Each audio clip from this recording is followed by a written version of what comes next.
리플의 CEO 브래디 갈링하우스. 그는 SEC와의 소송이 더 이상 걱정할 필요가 없고 지금의 상황이 매우 기쁘다고 말합니다. 과연 그가 말하는 기쁨은 무엇일지, 그리고 2024년 리플의 로드맵은 어떻게 나아가는지 자세히 살펴보겠습니다. And it certainly didn't sound like the SEC or the chair, Gary Gensler, changed their tone even after the approval of the Bitcoin ETF. There was a statement. Gary Gensler said he didn't endorse Bitcoin. He still called most other crypto assets securities. Is this posturing, or do you think there's a chance the SEC has changed its stance? There's an expression about, one of the definitions of insanity is doing the same thing over and over again and not expecting a different outcome. I think Gary Gensler is doing the same thing over and over again, and it thinks that somehow he's going to win in court. He has continued to lose in court. I do think the chair of the SEC, Gary Gensler, has become a political liability in the United States. And I think he's not acting in the best interest of the citizenry. He's not acting in the best interest of the long-term growth of the economy. And I don't understand it. And I think at some point, there will be a new chair of the SEC, and I think that'll be a good thing for the American people.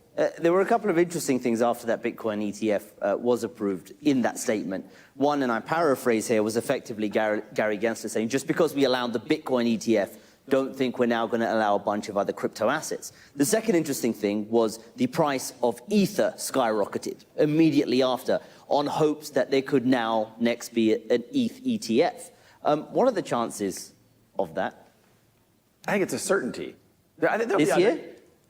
I'm not going to put a horizon on the time, but I think there will be other ETFs for sure. An XRP one? There will be other ETFs for sure.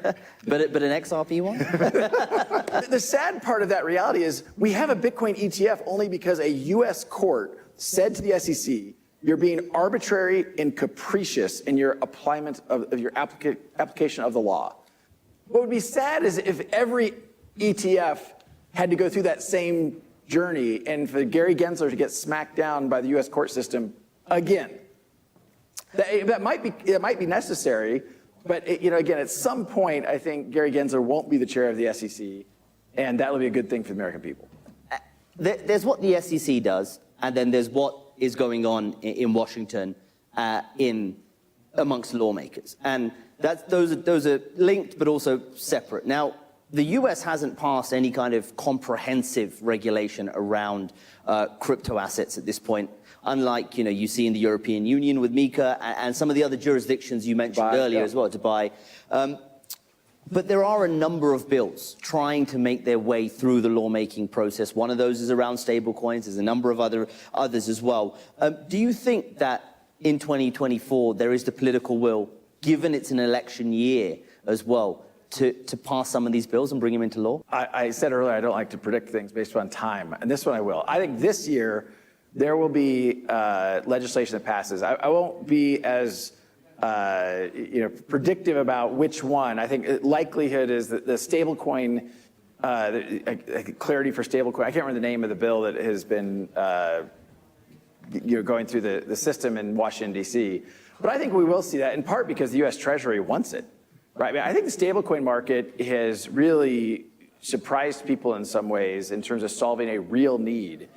And I think it only makes sense for there to be regulatory clarity around that. I think that's good for the whole industry. The stablecoin market, because there hasn't been clear rules of the road, it'll be interesting as that comes to fruition. The two primary, obviously USDT and USDC, I think they're here to stay, and I think you're going to see other entrants in that market too. You said before that the U.S. risks losing some of the leadership around this industry, that other countries have taken a lead, and a lot of that is due to what the SEC does and the fact there isn't clear regulation in the U.S.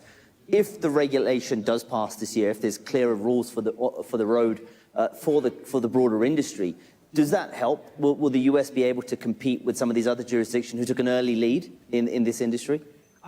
For sure, yes. I don't think the market has passed the U.S. I think it has passing.